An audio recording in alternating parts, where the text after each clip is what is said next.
Hi, my name's Annette, Sunbeam Fabric Art. I've been sewing and crafting since I was just a little kid. I think that sewing, quilting, and crafting should be just as fun as possible. So let's get started.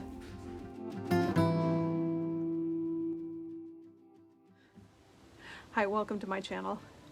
I've got an idea, and that idea is I want to share with you a Bird of the Month block in 2023. All of these bird blocks will be using foundation paper piecing. It involves putting fabric on one side of the paper, flipping it over, and sewing on lines on the other side of the paper.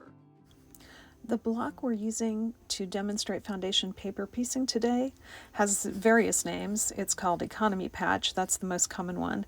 It's basically a square within a square within a square. This pattern is also really easy to draw out for yourself. So the first thing I did was draw a 3" by 3" square. Keep in mind that you can make this block any size you want by drawing it out like this.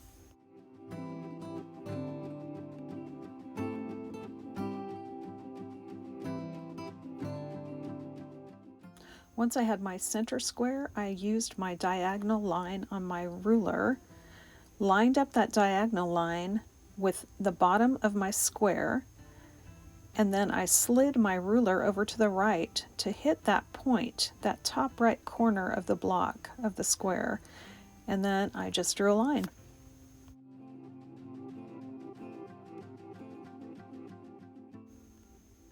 Once that first line is drawn, we can turn our square to the right, line up that diagonal line again on the bottom of the square, slide the ruler over to the right, keeping that diagonal line lined up, and draw another line. Continue the process until you have completed the second square.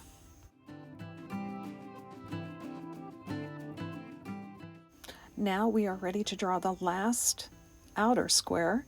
So same process, line up that diagonal on the ruler with the outside edge of the square and draw a line across touching that outer point.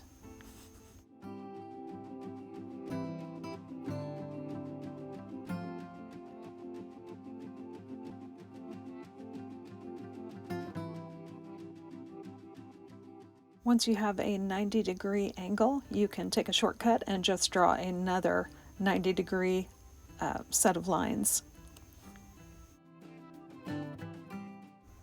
For foundation piecing, we need to number our pieces. So I've numbered the center 1, 2 and 3 are triangles on opposite sides of the center, 4 and 5 are the triangles on the other opposite sides of the center, and then 6, 7, 8, and 9 are numbered the same way, opposite triangles. When I'm foundation piecing, I do like to cut out my pieces ahead of time. In this case, we need a lot of triangles. We need 4 triangles the exact same size, and those can be cut from a single square. To figure out how big that square should be, we just measure that outer line, which in my case is 3 inches. So my first square, which is finishing to 3 inches, I cut to 3½ inches. My second set of squares, I cut to 4 inches. The reason I did that was because I needed to add a seam allowance. I really only needed a ½ inch seam allowance. That's a 1/4 inch on each side. I like to play it safe, so my square number 2 was a 4-inch square, which I cut into 4 diagonals. Next, I needed to figure out how big of a square to cut to make my 4 triangles for the outer square. I measured that line, and that line is 4¼ inches. Technically, I only need to add a ½ inch, but to play it safe, like I do, I made it a 5¼ inch square. My next step was to choose some fabric. I chose this dark maroon for the center, the pink for the second square, and the green for the outer square. I cut my first square to 3½ inches, and I fussy cut that little floral pattern so it was exactly in the center. Next up, I cut the pink fabric into a square, and then I cut that square into 4 triangles by cutting 2 diagonal lines across the square.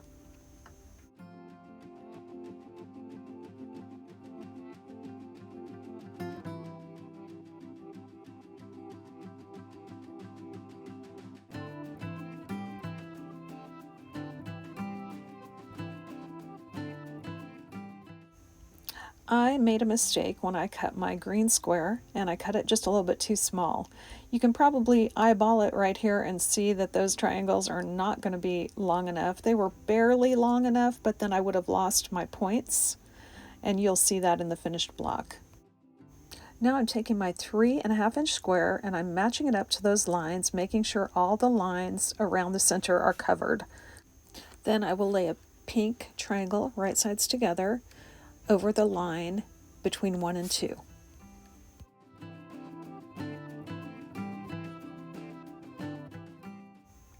Notice that my right sides are together and that hangs over 1/4 inch. And after setting my stitch length to 1.5 or 1.8, I take it to the sewing machine, stitch that sew line 3 stitches ahead and 3 stitches after as well. Next, I pressed that triangle back. Never use steam when you're paper piecing.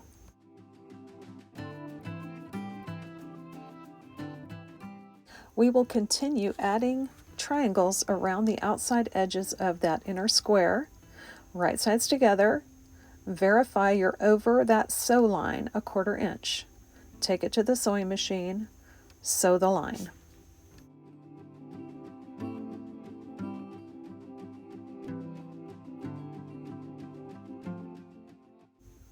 Once all 4 of the pink triangles are done, I next started on my green triangles, and these are the ones that are not the right size.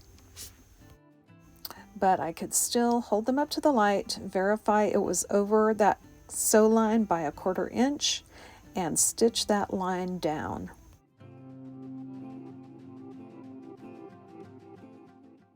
And I continued the process, attaching my green triangles, verifying they were 1/4 inch over the line, flipping the paper over and sewing that line.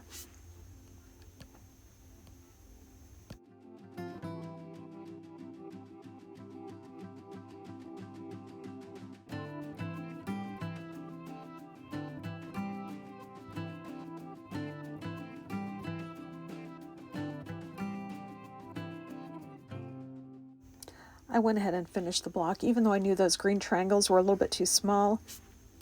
As I hold it up, you can see that I will lose those points when I sew this block to something else. So here you can see I redrew my pattern. I actually drew a couple of rectangles on the outside because I was thinking I might put a border on the block. I ended up not doing that. I cut these triangles quite a bit bigger than my first set. I didn't want to have any snafus. So in the second round, it's the same process, but I am going to show you a couple of things I did a little bit differently.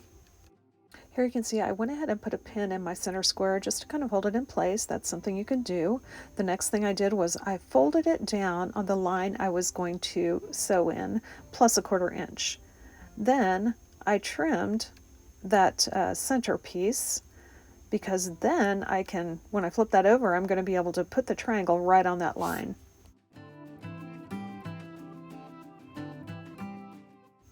So I put that triangle right sides together, right on that line, took it to the sewing machine and stitched, then I pressed it.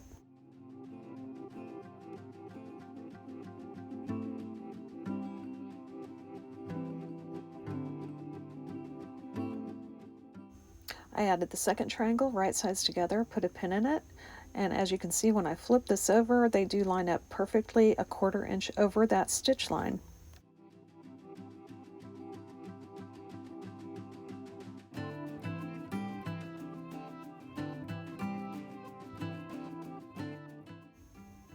I went ahead and sewed the other 2 triangles on, and then I started on my green triangles.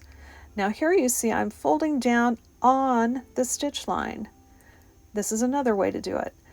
I then turned it sideways and I cut a line 1/4 inch away from the fold. So you can fold it on the stitch line, you can fold it a 1/4 inch over the stitch line. The most important thing to do is make sure that your fabric hangs over the stitch line.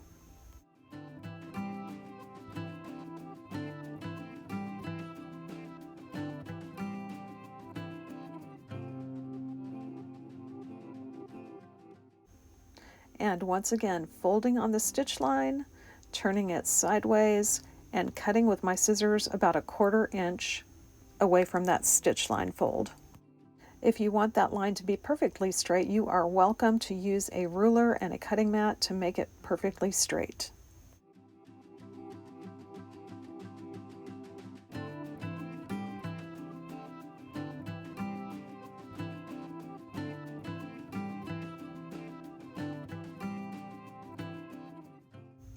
I've repeated the process with the last 2 green triangles. Stitch them down, press them open, and you'll be able to see this block. There is plenty of seam allowance, so I will not lose my points. To trim this block, you will flip it over. You will trim, adding a 1/4 inch around that outer square line.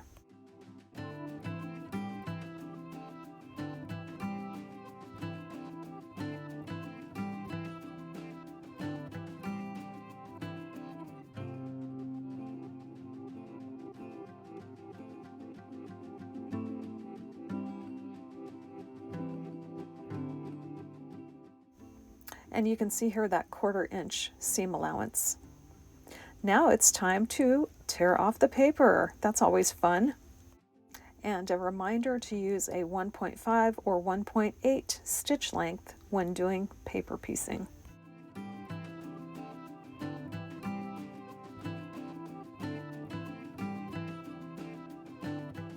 Thanks for joining me today for some foundation paper piecing fun.